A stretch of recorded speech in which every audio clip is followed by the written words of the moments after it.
meliput kami ya, saya dengan Pak Andre Yakub sebagai Ketua Dewan Pembina Pro Gibran dan Ibu Wakil Ketua Umum satu organisasi Pro Gibran ya, yang hari ini kita deklarasikan gabungan dari beberapa organisasi Projo dan lain-lain yang sudah beberapa orang yang sudah pindah ke kita. Jadi Pro Gibran ini terbentuk gabungan dari Termul, Projo dan lain-lainnya dukung Gibran. Insya Allah AHO-nya akan keluar di bulan depan. Saya sudah ajukan AHO dan insya Allah pengurusannya resmi di Tijan AHO. Dan yang kedua, alhamdulillah setelah kami berjuang selama ini ya, dari awal Roy Suryo, Rismon CS menghina Pak Jokowi, ya, menghina Mas Gibran lalu menyasar ke Pak Prabowo, saya itu sudah beberapa kali membuat YouTube bantahan-bantahan, bahkan dengan kalimat-kalimat yang sebenarnya nggak pantas diucapkan oleh saya sebagai kaum akademisi. Hanya saja saya mengimbangi mereka gitu loh. Saya mengimbangi mereka karena mereka udah keterlaluan banget. Jadi jumlahnya sedikit nih orang, jumlahnya sedikit nggak seberapa orang, dan orangnya itu aja nggak lebih dari 100. Tetapi ini bisa memprovokasi dan mendoktrin atau membrainwash ya, bisa membrainwash masyarakat Indonesia sehingga masyarakat Indonesia tergiring kepada mekanisme disintegrasi, perpecahan bangsa.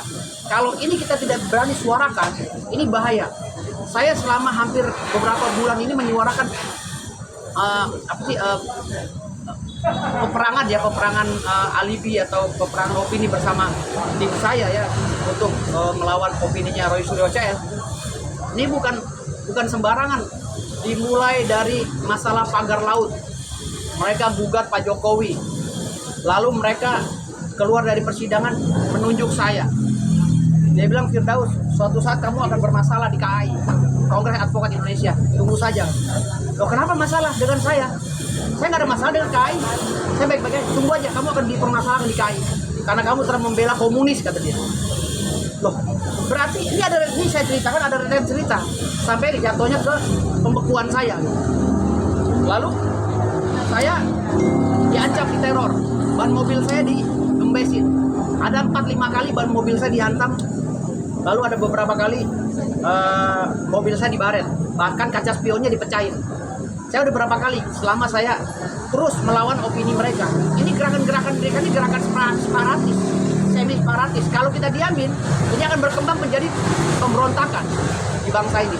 Makanya dari beberapa orang yang menyuarakan suara seperti saya ini, ada beberapa orang yang mundur karena diancam, nggak tahan. Saya diancam, berapa kali saya diancam. Bahkan pada saat kerusuhan di DPR, rumah saya mau dibakar. Target salah satunya setelah Uya Kuya dan si Roni, rumah saya udah diancam, saya udah di WA. Rumah kamu target selanjutnya. Sampai saya sama istri saya mau fungsikan. Tapi saya bilang udah, kita mati bersama di rumah kalau memang mereka datang. Jadi ini nggak main-main loh. Urusan dengan Roy Suryo ini bukan saya saksi kunci, saya salah satu saksi kunci. Bagaimana perjalanan saling membantah opini, tetapi di belakang itu kita diserang, diancam.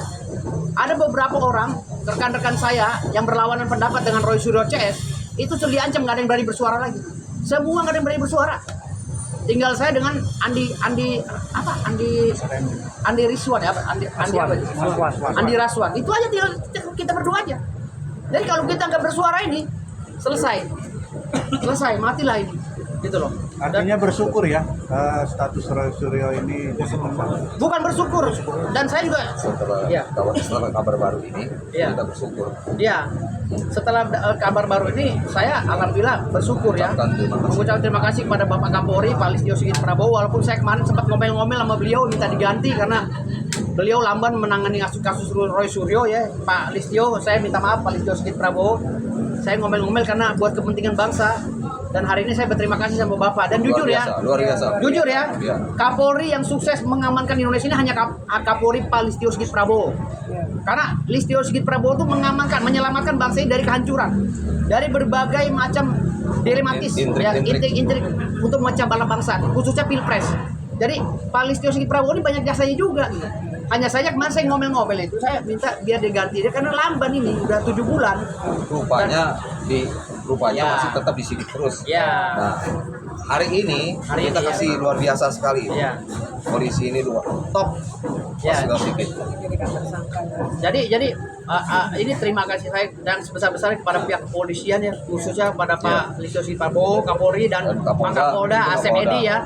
Jadi Pak Asep, Bapak Irjen Pol Asep Edi, saya juga terima kasih banyak karena Bapak udah sudah sangat luar biasa. Bahkan ya, bahayanya proses-proses seperti ini, bahayanya melawan Roy Suryo, sampai orang ngirim ucapan selamat aja kepada Polda hanya saya sendiri, karangan bunga. Yang lainnya nggak ada yang berani, takut ditandain karena ancaman mereka itu bahaya melalui akun fake.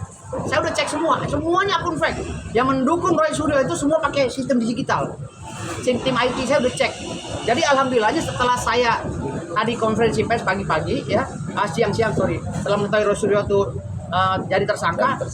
Alhamdulillah setelah saya live tadi atau saya masukkan video-video saya di TikTok dan ini, itu semua akun-akun real yang keluar mengucapkan bersyukur. Alhamdulillah Roy Suryo jadi tersangka dan kawan-kawan. Artinya dari 99 orang yang benar-benar mendukung pemerintah, hanya 1% yang mengikuti dukungan pada Roy Suryo, tapi yang 1% ini berani bersuara. Sementara yang 99% ini takut. Nah makanya saya mengajak kawan-kawan mulai sekarang jangan takut melawan mereka. Ayo kita lawan opini mereka, dalil-dalil hukum mereka kita lawan.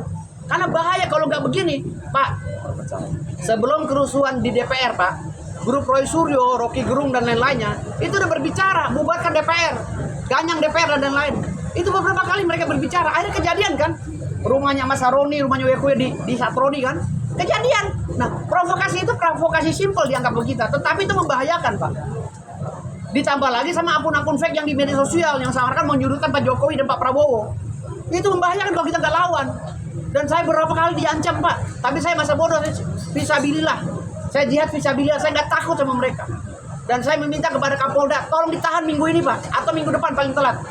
Karena sesuai dengan proses, ya, kalau sudah ada pengumuman tersangka, berarti tersangkanya akan dipanggil di BAP lagi untuk untuk melaksanakan berita acara pemeriksaan untuk tersangka.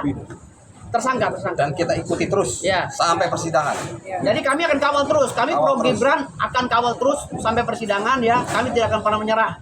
Jadi nanti mungkin Ketua Dewan Pembina Pro Gibran yang akan berbicara. Silakan.